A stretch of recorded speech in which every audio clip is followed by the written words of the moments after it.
How did one offhand joke at our wedding rehearsal spiral into a disaster that ended with a process server handing me legal papers at work? Why did my husband's silent revenge feel so much colder than the public humiliation I thought he deserved?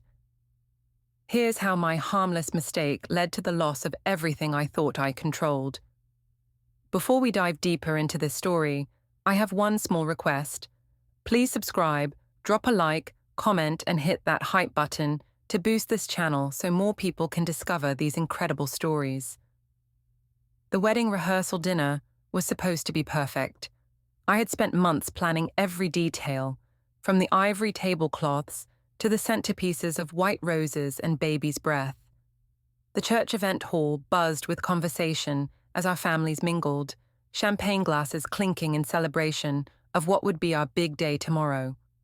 I felt radiant in my emerald green dress, the one that made my eyes pop and my figure look stunning. Everyone was complimenting me, telling me how beautiful I looked, how lucky Roland was to have me. This was my moment to shine, to be the center of attention I'd always deserved to be. Roland stood near the appetizer table, adjusting his tie nervously. At 34, he was 2 years older than me, but sometimes he acted like such a child. His receding hairline caught the harsh fluorescent lights of the church hall, and the stress lines around his eyes seemed deeper than usual. Honestly, he looked exhausted and older than his years. "Eve, darling, you look absolutely stunning," gushed my sister Simone, approaching with her third glass of wine. At 29, Simone was my biggest supporter, always encouraging me to speak my mind and live my truth. "This whole evening is just perfect." "Thank you, Sim. I worked so hard on all the details." I glanced around the room, taking in the admiring looks from our guests. Though I have to say, some people aren't exactly living up to the elegant atmosphere I was going for. Simone followed my gaze to Roland, who was fumbling with a napkin he'd dropped. "Oh, honey, you know how nervous he gets in social situations. He'll be fine tomorrow." "Nervous or not, he could at least try to look presentable," I said, loud enough for several nearby guests to hear.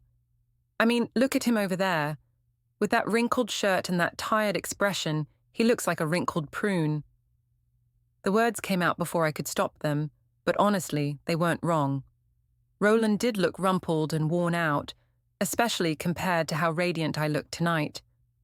Several people around us chuckled, and I felt that familiar rush of being the witty, entertaining one in the group. But then I noticed the silence spreading outward from where we stood. The laughter died quickly, replaced by uncomfortable glances and cleared throats. I turned to see Roland's face, which had gone completely white. His eyes met mine across the room, and I saw something I'd never seen before, not just hurt, but genuine shock. "Eve," Simone whispered urgently, "maybe that was a bit much." "Oh, please," I waved her off, though I felt a small flutter of unease. He knows I'm just joking. Roland's not that sensitive. But even as I said it, I could see him standing frozen by the appetizer table, his hands clenched at his sides. The worst part was the expression on Margaret Miro's face. Roland's mother had been standing just behind me, apparently having approached to compliment my dress. At 62, Margaret was a traditional woman who'd always been polite to me, but never warm. Now her face was a mask of ice-cold disapproval. "Excuse me," Margaret said in a voice that could freeze water. She set down her champagne glass with deliberate precision and walked directly to Roland.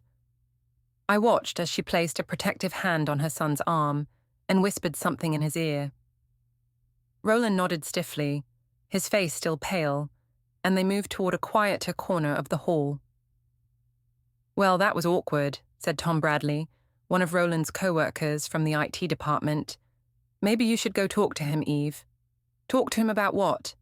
I laughed, but it sounded forced even to my own ears. "It was just a harmless joke. Roland knows I didn't mean anything by it. He's just being too sensitive, like always."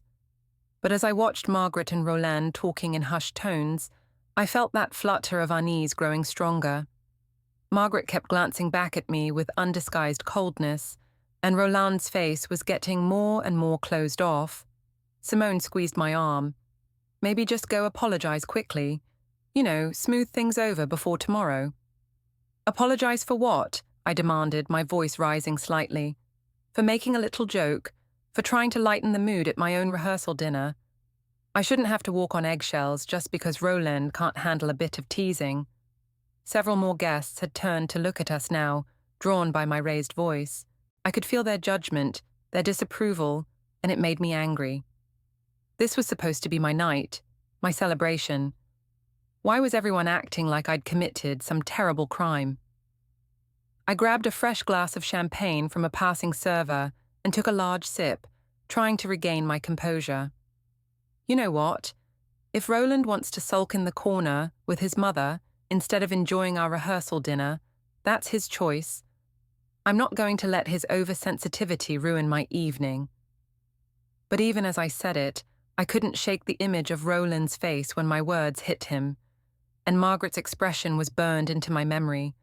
Not just disapproval, but something deeper, something that looked almost like recognition, as if she'd been waiting for me to show my true colors.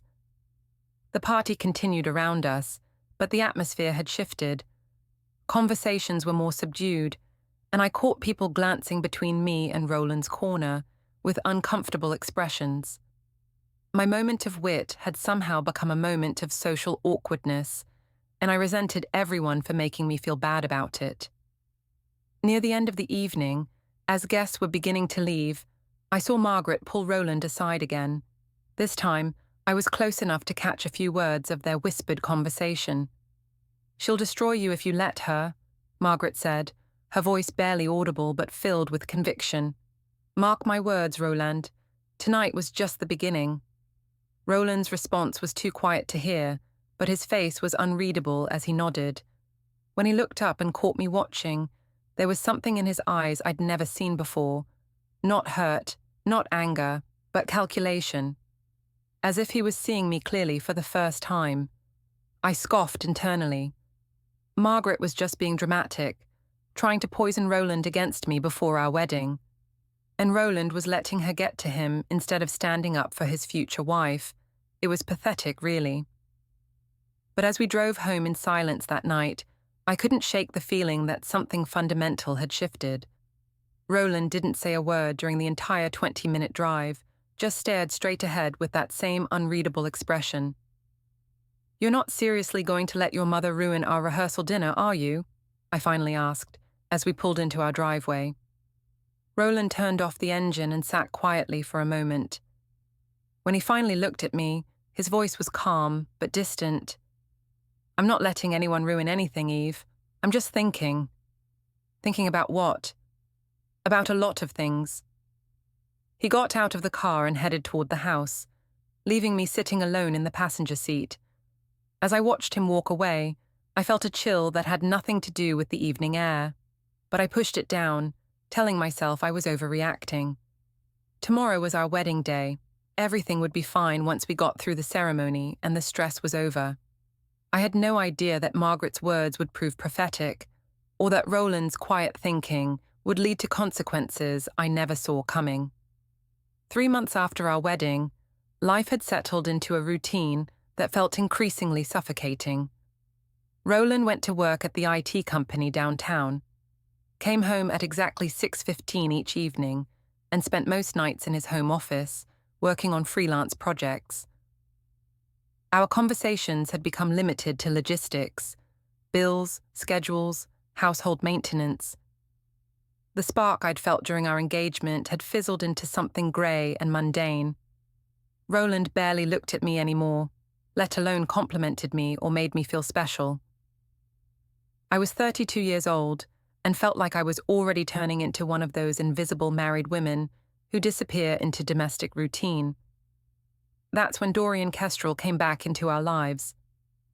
I was grabbing coffee at Brew and Bean, the trendy downtown cafe near my office, where I worked as an administrative assistant, when I heard someone call my name. I turned to see a familiar face, tall, dark-haired, with the same charming smile that had made him popular back in college. "Eve Miro." Well, I'll be damned, Dorian said, approaching with 2 coffee cups in hand. Though I guess it's not Patterson anymore, right? I heard through the grapevine that you married old Roland. Dorian, I felt a genuine smile spread across my face for the first time in weeks. What are you doing in town? I thought you moved to Seattle. Just moved back last month. Divorce finalized, new job, fresh start and all that. He gestured to an empty table. Got a few minutes to catch up? I'd love to hear how married life is treating you. As we sat down, I found myself studying Dorian's face. At 35, he'd aged well. Better than Roland, certainly. There were laugh lines around his green eyes, and his hair was still thick and dark. He wore a well-fitted navy blazer that suggested his new job was paying well. So, you and Roland, he said, stirring sugar into his coffee. I have to admit, I was surprised when I heard. You two always seemed like such different people back in college. People change, I said, though even as I said it, I wondered if that was true. Roland's stable, reliable. Stable and reliable, Dorian repeated with a slight smile. Those are interesting words to describe a husband. What about passionate, exciting, fun? I felt heat rise in my cheeks. Well, we've been together for 3 years now.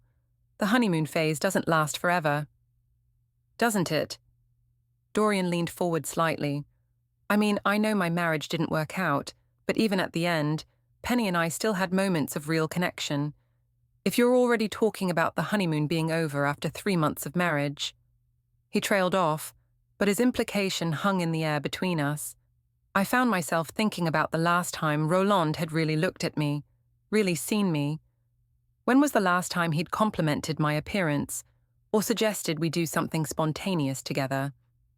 It's not that simple, I said, but my voice lacked conviction. Marriage is about more than just excitement and passion. It's about building a life together, being practical. Sure, but what's the point of building a life if you're not actually living it? Dorian's eyes met mine directly. You always had such energy, such spark. I hope married life hasn't dimmed that. The conversation continued for another 40 minutes, and I found myself laughing more than I had in months. Dorian remembered stories from college that I'd forgotten, made observations about mutual friends that were witty and sharp. He listened when I talked, really listened, and responded with genuine interest. When I finally looked at my phone, I realized I'd been gone for over an hour and was late getting back to work. This was really nice, I said, gathering my purse. I didn't realize how much I missed having someone to actually talk to. Well, we should definitely do it again. I'm in town for the foreseeable future, and I could use a friendly face while I'm getting settled. Dorian handed me his business card. Text me sometime. We could grab lunch, catch up properly. I took the card, noting his title, Regional Sales Manager. I'd like that. As I walked back to my office, I felt lighter than I had in weeks. It was nice to be around someone who appreciated my company, who found me interesting and worth listening to. There was nothing wrong with having a friend, especially an old friend who knew me before I became just Roland's wife.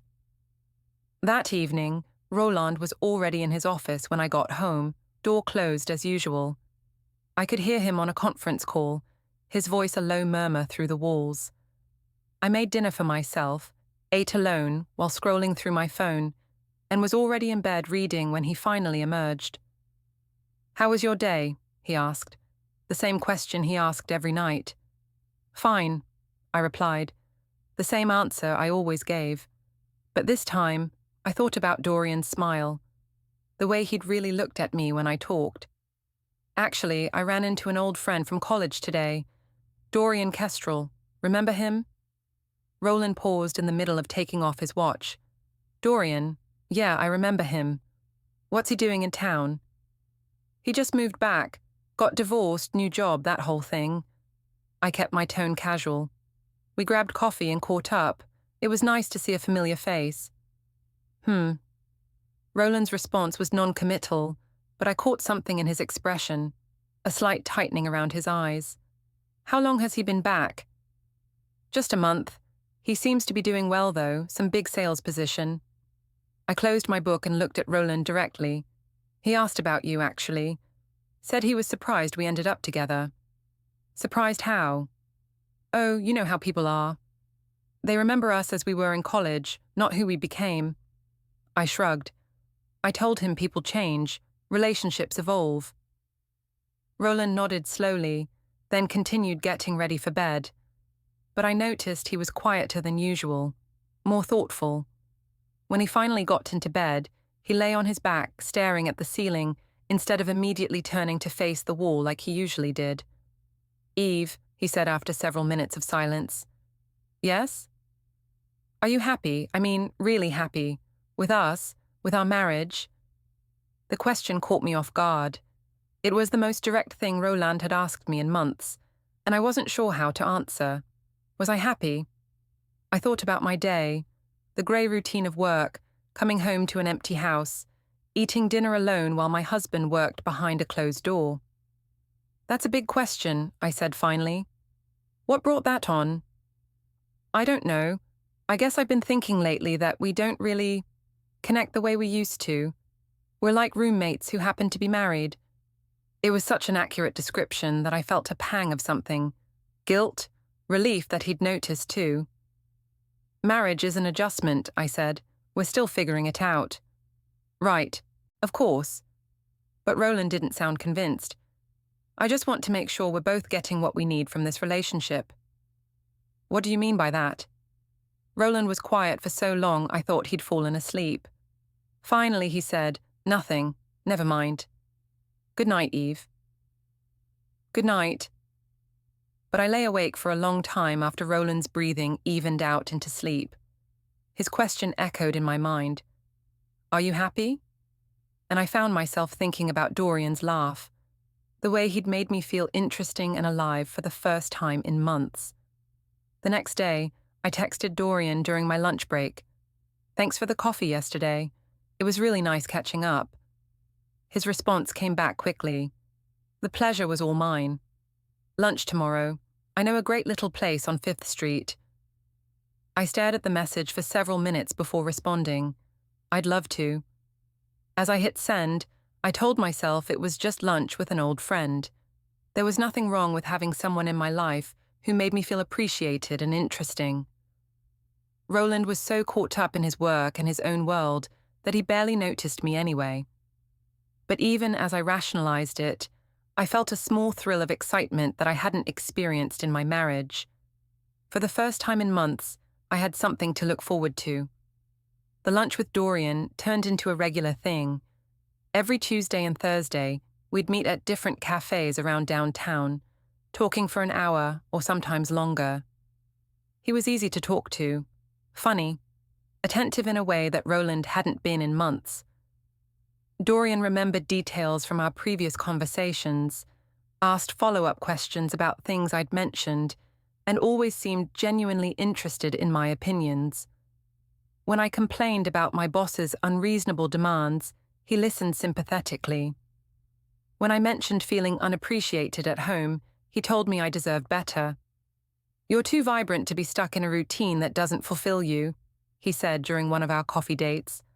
"Life's too short to settle for mediocre."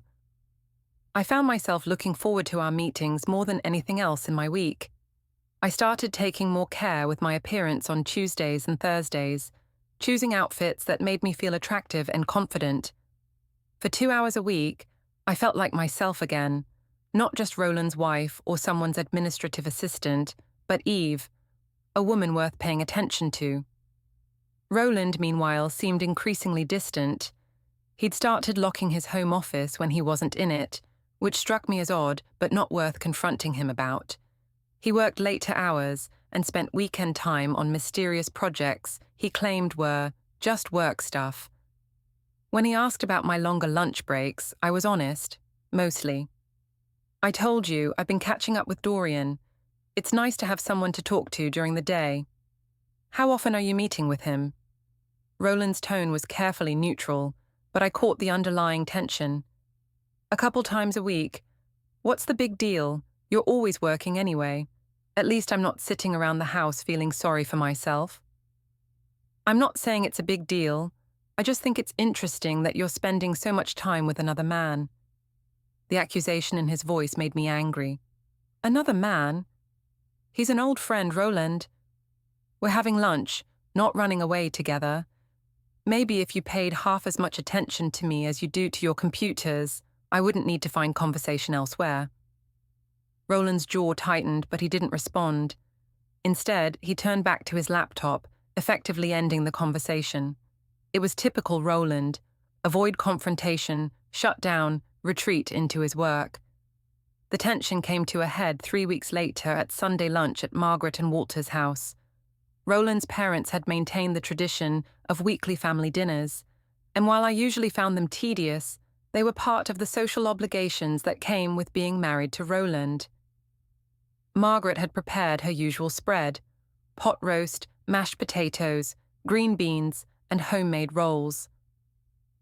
Walter, at 66, was a quiet man who mostly listened while others talked, occasionally offering gentle observations or questions. He'd always been kind to me, though I sometimes caught him watching me with a puzzled expression, as if he couldn't quite figure me out. The conversation during lunch was typical small talk: weather, local news, updates on extended family members I barely knew. I found my attention drifting, thinking about my upcoming lunch with Dorian on Tuesday. He'd mentioned wanting to try a new bistro that had opened near his office, and I was looking forward to somewhere different. "Eve seems distracted today," Margaret observed, her tone politely neutral, but with an edge I'd learned to recognize. "Sorry, just thinking about work," I said, refocusing on the conversation. "My boss has been piling on extra projects lately." "That's too bad, though I suppose it's good to stay busy." Margaret's smile was thin.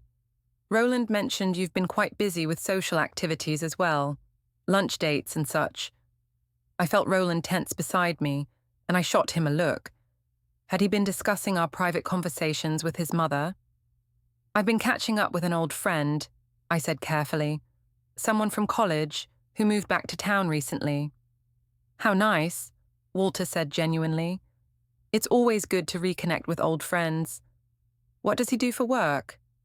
"He's in sales, regional manager for some company." I kept my tone casual, but I could feel Margaret's sharp attention on me. "He?" Margaret's eyebrows rose slightly. "This friend is a man?" "Yes, Dorian Kestrel. Roland knows him from college, too."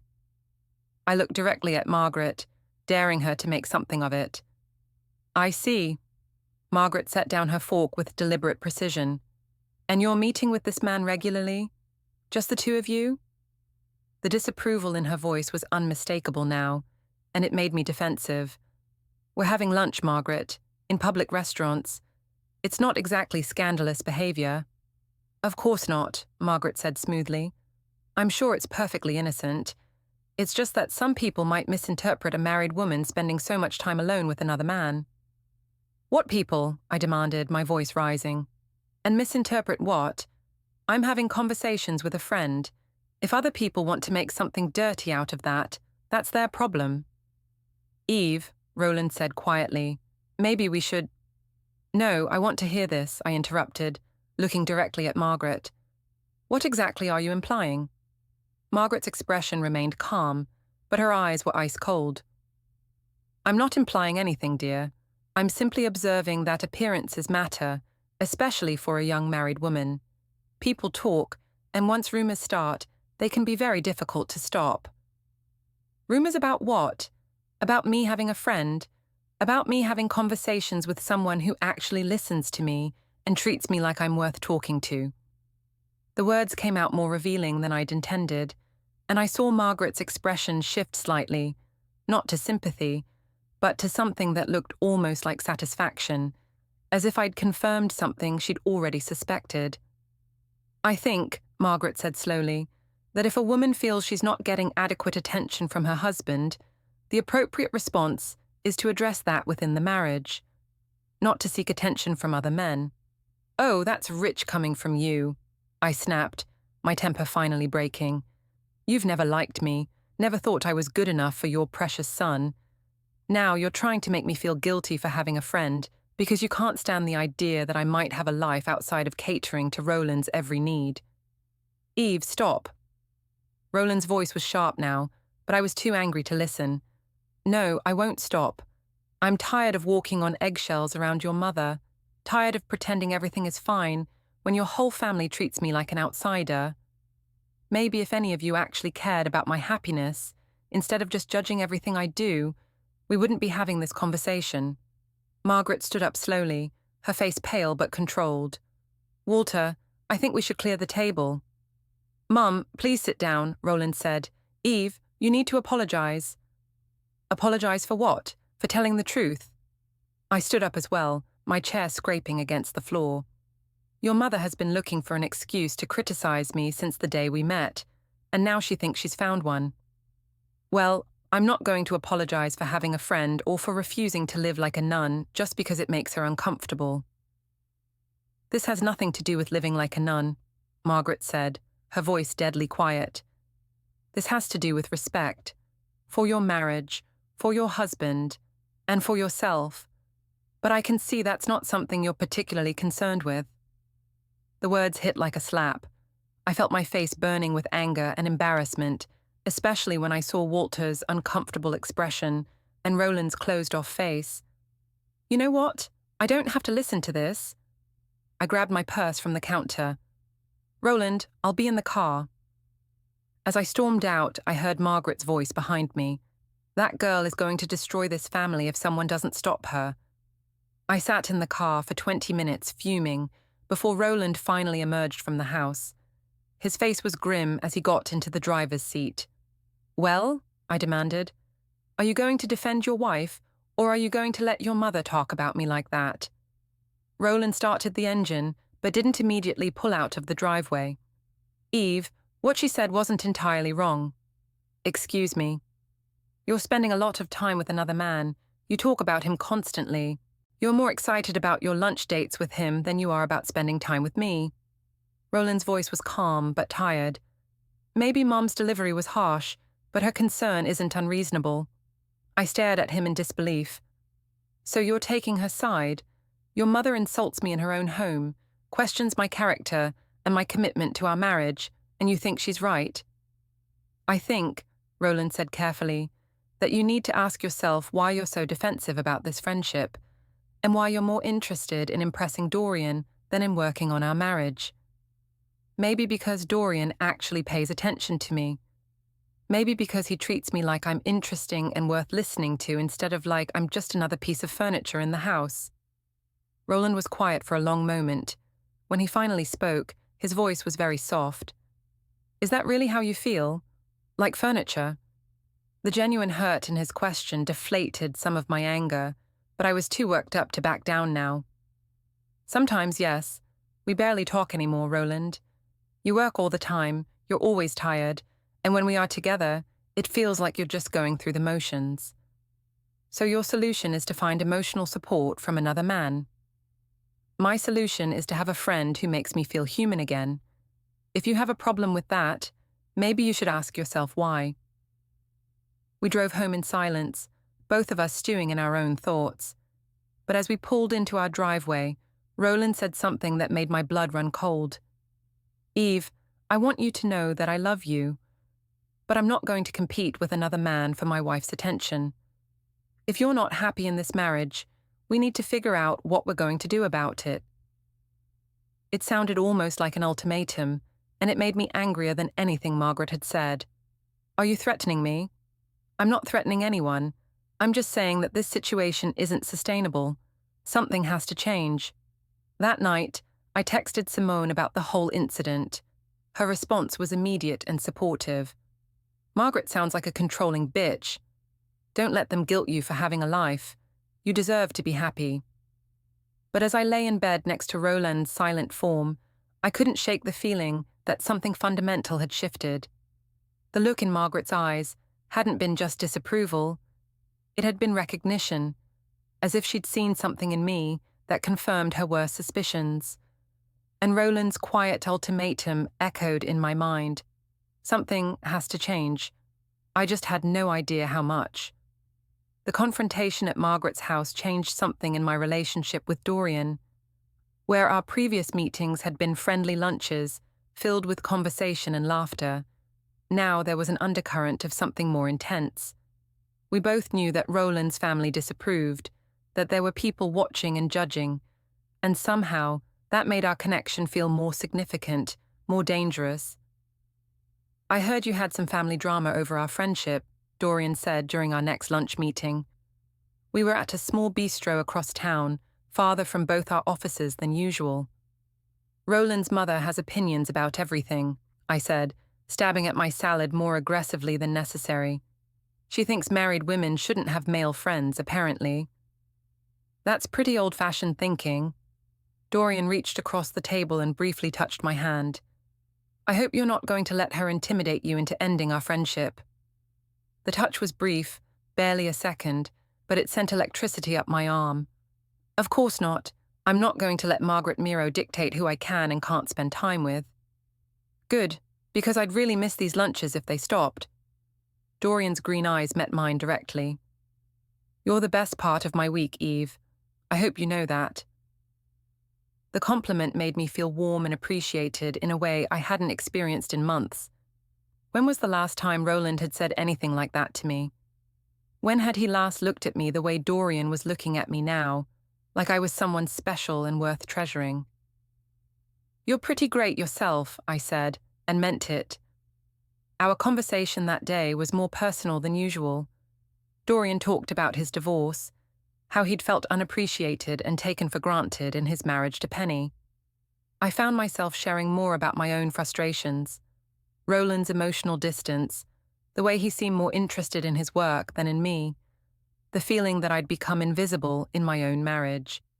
"You deserve so much better than that," Dorian said. "You're vibrant and intelligent and beautiful. Any man would be lucky to have your attention." I felt tears prick at my eyes.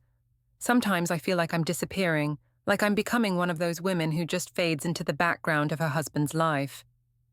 "That's not going to happen to you, not if I have anything to say about it." Dorian's voice was fierce, protective. "Promise me you won't let anyone dim your light, Eve. You're too special for that." When we parted that day, Dorian hugged me goodbye, something we'd never done before. It was a long, warm embrace that made me feel cherished and desired. As I drove back to work, I found myself replaying the feeling of his arms around me, the way he'd held me just a little longer than strictly appropriate. That evening, Roland was already locked in his office when I got home. I could hear him on another conference call, his voice a low murmur through the door. I made dinner, ate alone, and spent the evening watching television by myself. When Roland finally emerged around 10 o'clock, he looked exhausted and distracted. "Long day?" I asked, though I wasn't sure I really cared about the answer. "Yeah, we're dealing with a major system upgrade, lots of moving parts." He rubbed his eyes. "How was your day?" "Fine." I didn't mention lunch with Dorian, though I wasn't sure why. It wasn't like Roland had specifically asked me not to see him. "Good." Roland headed toward the kitchen for a glass of water. "Oh, I might need to work this weekend. Big deadline coming up." "Of course you do." The words came out more bitter than I'd intended. Roland paused. "What's that supposed to mean?" "Nothing. It's just that you always have deadlines, always have projects that are more important than spending time with your wife." "Eve, this is my job. It's how we pay for this house, for our life together." "I know that, but sometimes it feels like your job is your real relationship, and I'm just someone who happens to live in the same house." Roland stared at me for a long moment. "Do you want to talk about this? Really talk, I mean?" The question caught me off guard. Part of me did want to talk, to try to bridge the growing distance between us, but another part of me was already thinking about my next lunch with Dorian, about the way he made me feel seen and appreciated. "I'm tired, Roland. Maybe another time." Something flickered across his face.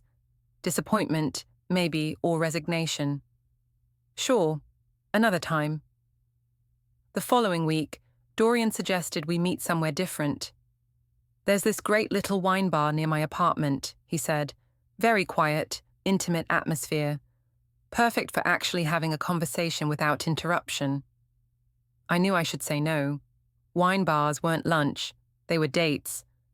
But I was so hungry for adult conversation, for someone to pay attention to me, that I agreed. The wine bar was exactly as Dorian had described, dimly lit, cozy, with small tables tucked into private corners. We found a spot in the back where we could talk without being overheard. Dorian ordered a bottle of wine, something expensive that I'd never heard of, but that tasted smooth and rich.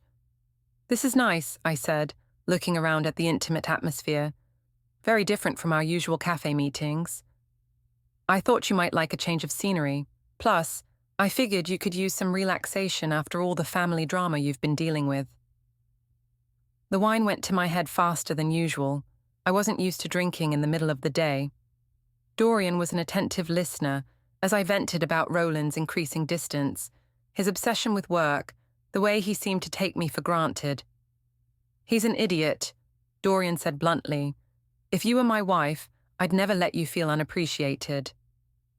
"What would you do differently?" I asked, genuinely curious. Dorian leaned closer, his voice dropping to an intimate whisper. "I'd make sure you knew every day how beautiful you are, how lucky I was to have you. I'd prioritize your happiness over everything else, because what's the point of success if you don't have someone special to share it with?" His hand found mine across the table, and this time he didn't pull away. His thumb traced small circles on my palm, sending shivers up my arm. "Dorian," I said softly, but I didn't pull my hand away. "I know this is complicated," he said, "but I can't pretend I don't have feelings for you, Eve. I've had feelings for you since college, if I'm being honest. Seeing you unhappy in your marriage is killing me." The confession hung in the air between us. I knew I should leave, should end this before it went any further. But the wine and his attention and the way he was looking at me made it impossible to think clearly. "I have feelings for you too," I whispered, and as soon as I said it, I knew there was no going back.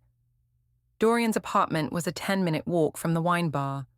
I told myself I was just going to see where he lived, that we were just going to continue our conversation in private. But the moment his door closed behind us, he pulled me into his arms and kissed me. It was everything I'd been missing in my marriage: passion, desire, the feeling of being wanted and treasured. Dorian kissed me like I was precious, like he'd been waiting his whole life for this moment. "Are you sure about this?" he whispered against my lips. I thought about Roland, probably still locked in his office, probably not even noticing I was gone. I thought about the way Dorian made me feel alive and beautiful and worth loving. "I'm sure," I said, and meant it. Afterward, lying in Dorian's arms, I felt more satisfied and content than I had in months. He traced patterns on my bare shoulder, telling me how incredible I was, how long he'd dreamed of this moment. "I should go," I said eventually, though I didn't want to move. "I know," Dorian kissed the top of my head. "But I want you to know this wasn't just a one-time thing for me. I'm falling in love with you, Eve." The words should have scared me, but instead they filled me with warmth. Someone loved me, really loved me, enough to risk everything for me. "I'm falling in love with you too," I admitted. As I drove home, I felt guilty but also exhilarated. I'd crossed a line I couldn't uncross, but for the first time in months, I felt truly alive. Roland barely looked up when I came in, just called out from his office that he'd be working late again. I went to bed alone that night, but I wasn't lonely. I was thinking about Dorian's hands, his whispered words of love, the way he made me feel like the most important person in the world. I told myself I deserved this happiness, that Roland's neglect had driven me to it. I wasn't a bad person, I was just a woman who needed to feel loved and appreciated. And if my husband couldn't give me that, then I'd find it elsewhere. It would be weeks before I realized that Roland's late nights and locked office weren't about work deadlines at all. The affair with Dorian became the bright spot in my increasingly grey life. We met twice a week now, sometimes for lunch, sometimes at his apartment. He made me feel beautiful, desired, appreciated, everything I wasn't getting at home. When I was with him, I felt like myself again, not just Roland's distant wife. Roland, meanwhile, had become even more withdrawn. He worked longer hours, spent entire weekends locked in his office, and seemed to barely notice my existence. Our conversations were limited to logistics and necessities. Part of me felt guilty about the affair, but a larger part felt justified. If Roland couldn't be bothered to pay attention to his wife, then he couldn't complain when someone else did. I was careful about covering my tracks. I deleted text messages from Dorian immediately after reading them, paid for our lunches in cash, and made sure to vary our meeting locations so we wouldn't be seen together regularly in the same places. I told myself I was being discreet to protect Roland's feelings, but deep down I knew I was protecting myself. The first sign that my careful deception might be unraveling came on a Thursday evening in late October. I'd spent the afternoon at Dorian's apartment and arrived home later than usual, around 7 o'clock. Roland was in the kitchen making himself a sandwich, unusual since he typically ate dinner much later. "You're home late," he observed, not looking up from his sandwich preparation.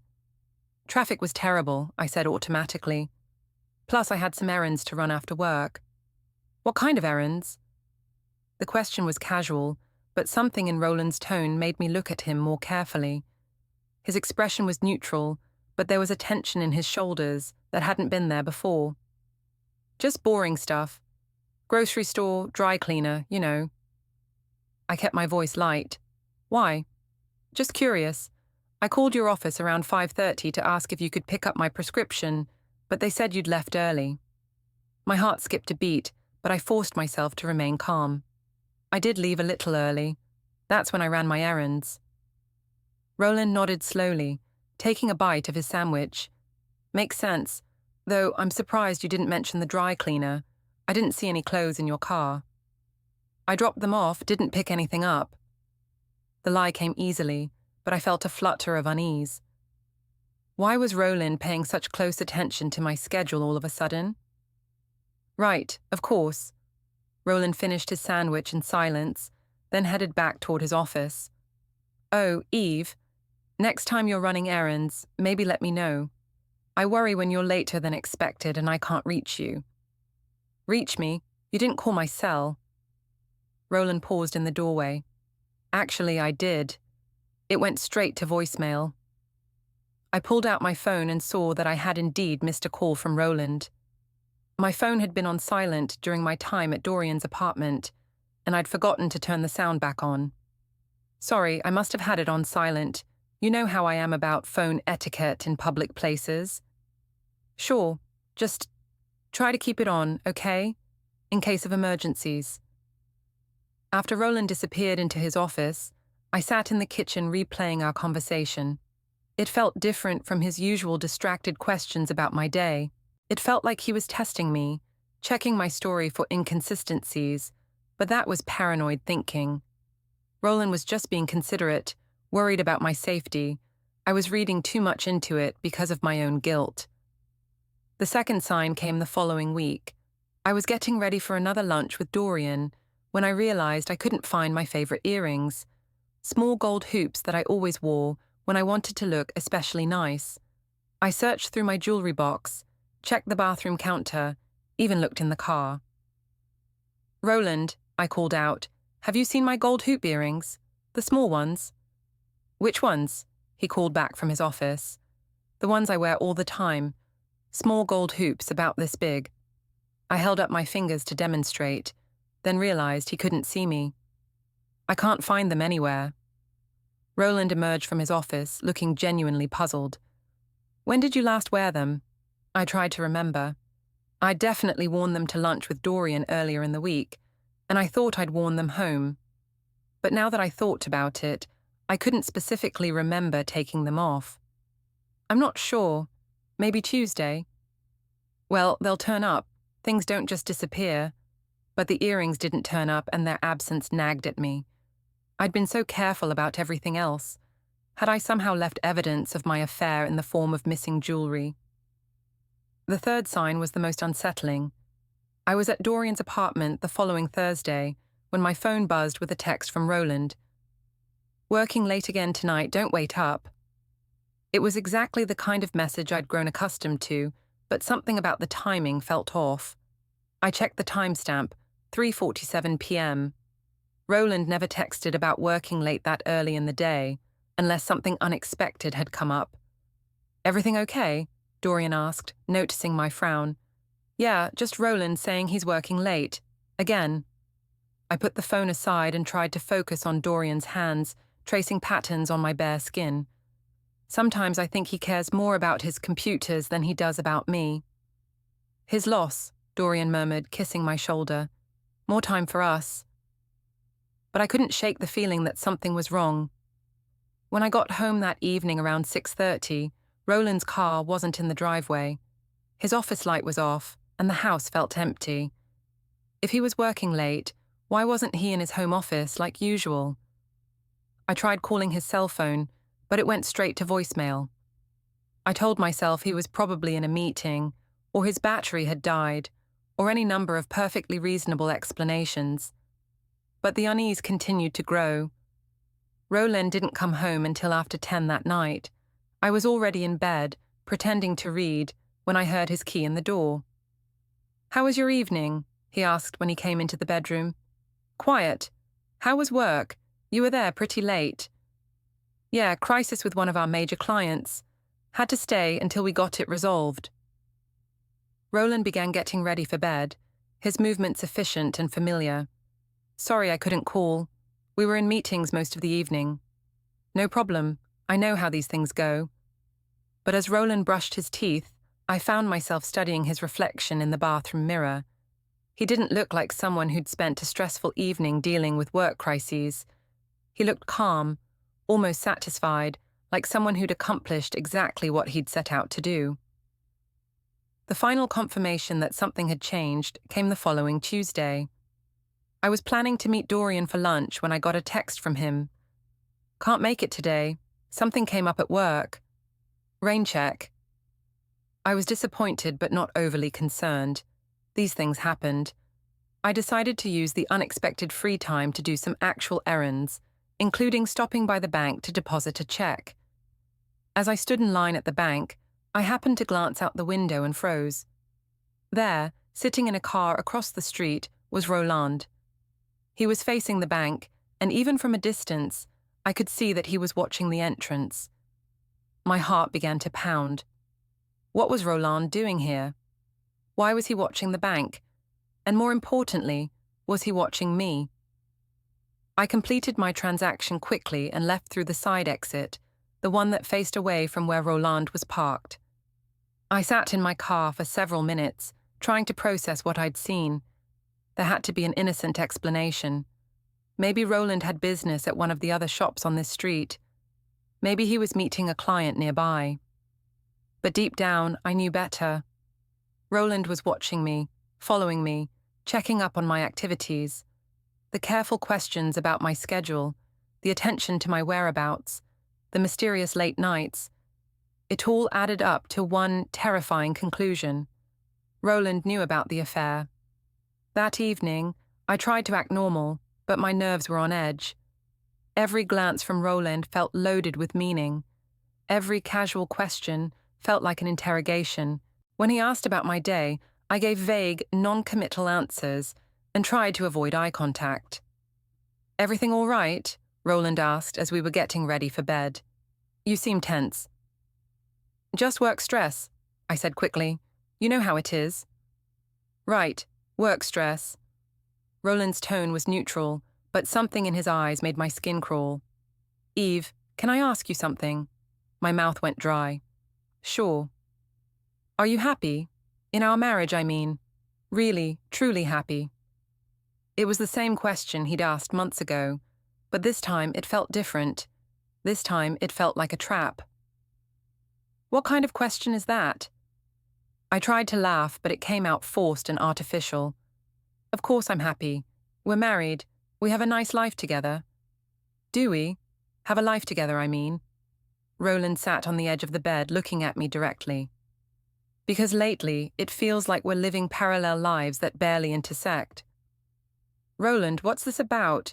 You're scaring me. I'm not trying to scare you. I'm trying to understand what's happening to us, to our marriage. He was quiet for a moment. Eve, if there's something you need to tell me, now would be the time. The words hung in the air between us, heavy with implication. This was my chance to come clean, to confess everything and try to work through it together. But the thought of losing Dorian, of giving up the one relationship that made me feel alive and appreciated, was unbearable. I don't know what you want me to say, I said finally. If you're unhappy, we can talk about it, but I haven't done anything wrong. Roland stared at me for a long moment, and I saw something die in his eyes. Hope, maybe, or trust. When he spoke again, his voice was very quiet. Okay, Eve, if that's how you want to play this. Play what? Roland, you're being paranoid. There's nothing to play. But even as I said it, I knew the game was already over. Roland knew the truth, and my denials weren't fooling anyone. The only question now was what he planned to do about it. I fell asleep that night with a growing sense of dread, as if I were standing on the edge of a cliff and the ground beneath my feet was beginning to crumble. I had no idea that Roland had already been collecting evidence for weeks, building a case that would destroy everything I thought I controlled. The end came on a Friday evening in November, exactly 3 months after my affair with Dorian had begun. I should have seen it coming. The signs had been there for weeks, but I'd been so caught up in my secret romance that I'd convinced myself Roland was just being paranoid. I arrived home from work to find Roland sitting at the kitchen table with a manila folder in front of him. His laptop was open beside him, and he looked up when I entered with an expression I'd never seen before. Calm, resolved, and completely devoid of the hurt I'd expected. We need to talk, he said simply. My heart began to pound, but I forced myself to remain composed. About what? Sit down, Eve. There was something in his tone that made arguing impossible. I sat across from him, trying to read his expression, trying to prepare myself for whatever was coming. Roland opened the folder and began laying out papers with methodical precision. Bank statements, credit card receipts, phone records, printouts of text messages, and there, at the top of the pile, was a photograph of me entering Dorian's apartment building. I know about the affair, Roland said quietly. I've known for 6 weeks. The words hit me like a physical blow. I stared at the evidence spread across our kitchen table. Months of careful deception laid bare in black and white. Roland, I can explain. No. His voice was firm but not angry.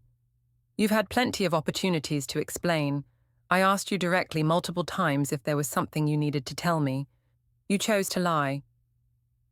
I looked at the papers again, trying to process the scope of what he'd gathered.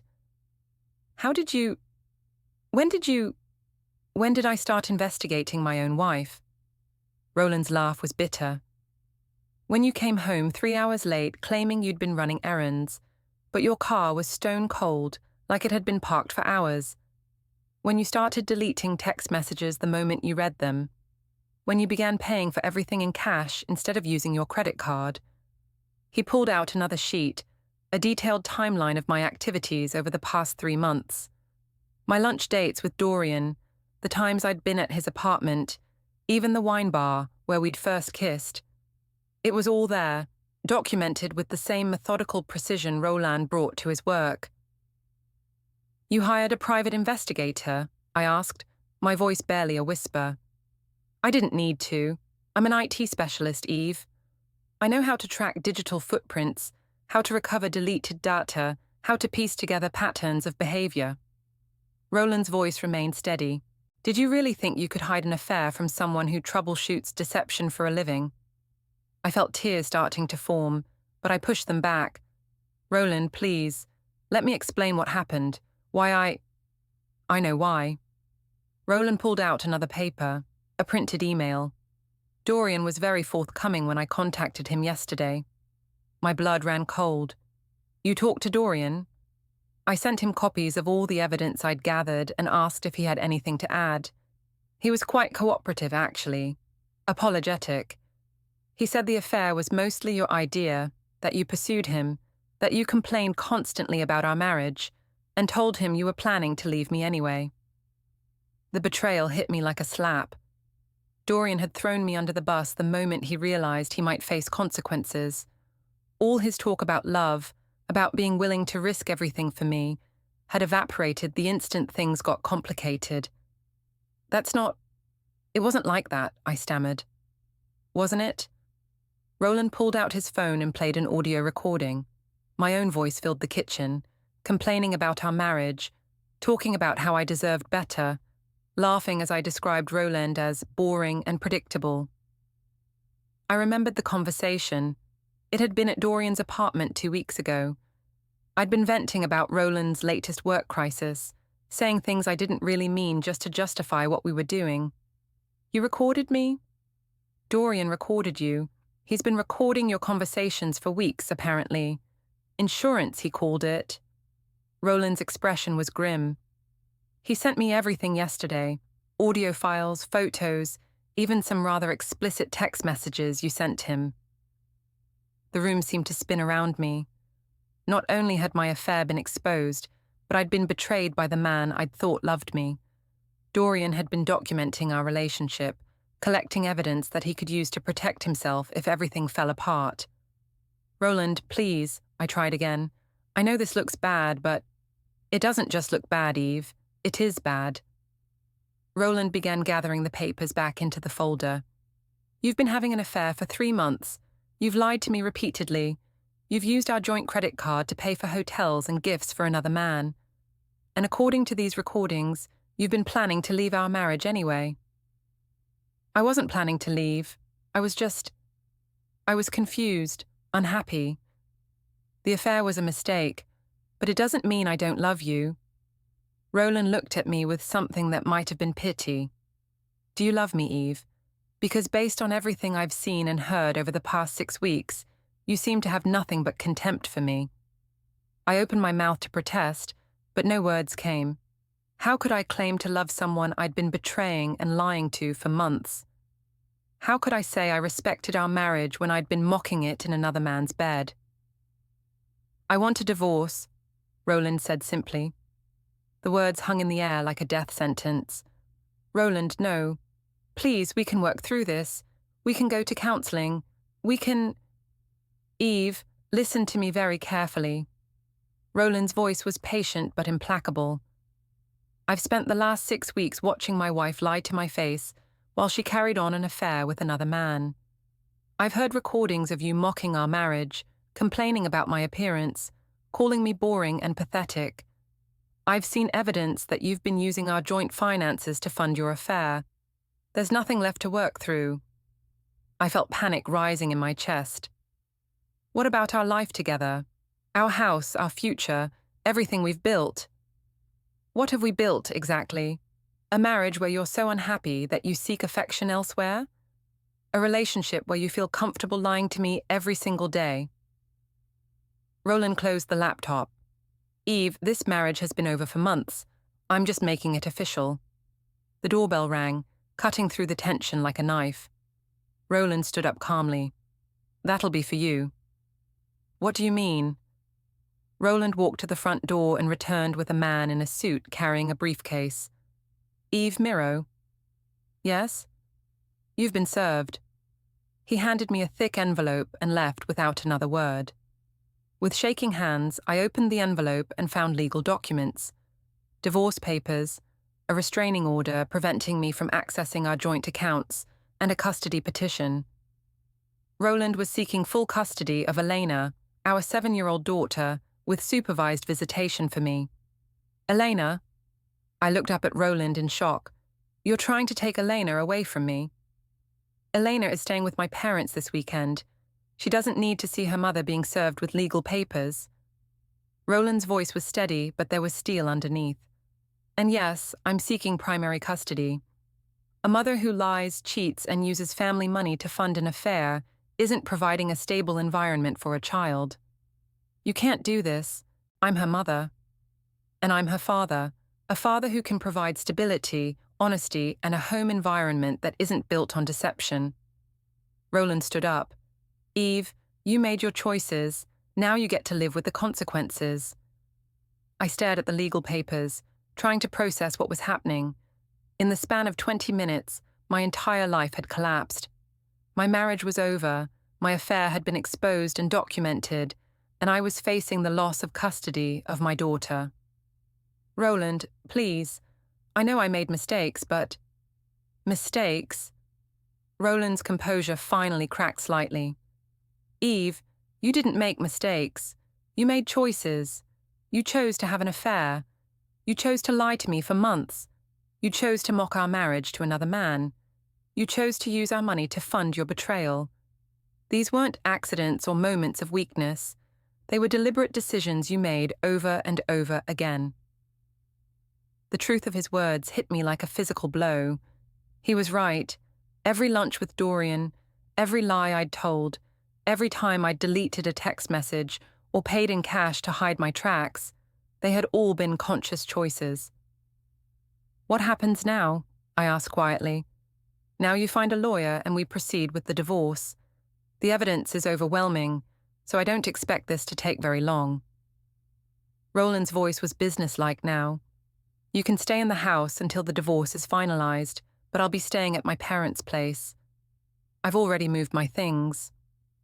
I looked around our kitchen, the kitchen where we'd eaten breakfast together for 3 years, where we'd planned our future, where I'd convinced myself I was justified in my betrayal.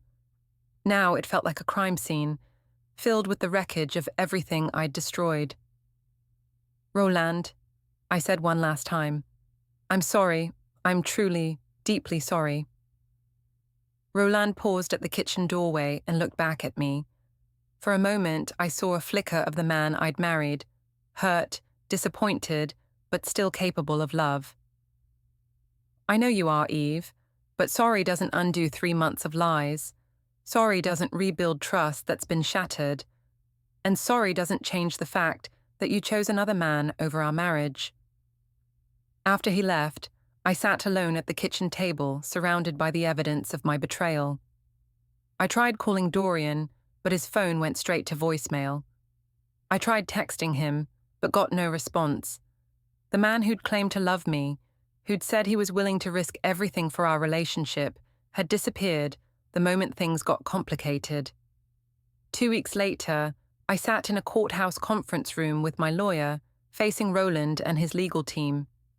The evidence they presented was devastating, not just the affair itself, but the financial records showing I'd used our joint accounts to fund it, the recordings of me disparaging our marriage, and testimony from witnesses who'd seen me with Dorian. Your Honor, Roland's lawyer said, Mrs. Miro engaged in a systematic pattern of deception and financial impropriety. She used marital assets to fund an extramarital affair while lying repeatedly to her husband about her activities. The evidence shows a clear pattern of behavior that demonstrates unfitness for joint custody. My lawyer tried to argue that the affair didn't make me an unfit mother, that I deserved equal custody regardless of my marital mistakes. But the judge had seen the evidence, heard the recordings, reviewed the financial records. Mrs. Miro, the judge said, looking at me directly, your conduct during this marriage shows a disturbing pattern of deception and disregard for your family's well-being. While I'm not prepared to terminate your parental rights entirely, I am granting Mr. Miro primary custody with supervised visitation for you pending completion of counseling and demonstration of stable behavior. The gavel came down, and with it, my world ended. Roland had won completely. The house, primary custody of Elena, and most of our joint assets. I was left with supervised visitation rights, a requirement to attend counseling, and the knowledge that my own choices had led to this moment. As we left the courthouse, I saw Margaret and Walter waiting for Roland. Margaret hugged her son tightly, and I heard her whisper, I'm proud of you for protecting yourself and Elena. Elena stood beside her grandparents, looking small and confused. When she saw me, She ran over and hugged my legs. "Mommy, when are you coming home?" she asked. I knelt down to her level, trying not to cry. "I'm not coming home, sweetheart, but I'll see you soon, okay? I love you very much." "I love you too, Mommy." As Roland gently took Elena's hand and led her away, I realized the full scope of what I'd lost. Not just a marriage or a house or financial security, but my daughter's daily presence in my life, my family, my future. I'd thought I was so clever, so justified in seeking happiness outside my marriage. I'd convinced myself that Roland's emotional distance gave me the right to find affection elsewhere. I'd believed I could control the situation, manage the deception, have my cake and eat it too. Instead, I'd lost everything that actually mattered. And the man I'd betrayed, the man I'd mocked as boring and predictable, had outmaneuvered me completely. His quiet, methodical approach had been far more devastating than any dramatic confrontation could have been. Roland had given me every opportunity to come clean, to try to save our marriage. Instead, I doubled down on my lies, convinced that I was smarter than he was. I'd underestimated the quiet strength of a man who'd loved me enough to fight for our family, and who'd been strong enough to let me go when I chose someone else. As I watched Roland drive away with Elena, I understood that this wasn't just the end of my marriage. It was the consequence of every selfish choice I'd made. I'd destroyed my own life with my own hands, and there was no one to blame but myself. The process server, the legal papers, the courthouse, they were all just the final acts in a drama I'd written myself. Roland hadn't destroyed our marriage. I had. He'd simply had the wisdom and strength to document the destruction and protect himself and our daughter from the fallout. Standing alone on the courthouse steps, I finally understood what Margaret had seen in me from the beginning, what Roland had tried to address with his patient questions, what I'd been too selfish and self-righteous to recognize. I'd been the problem all along.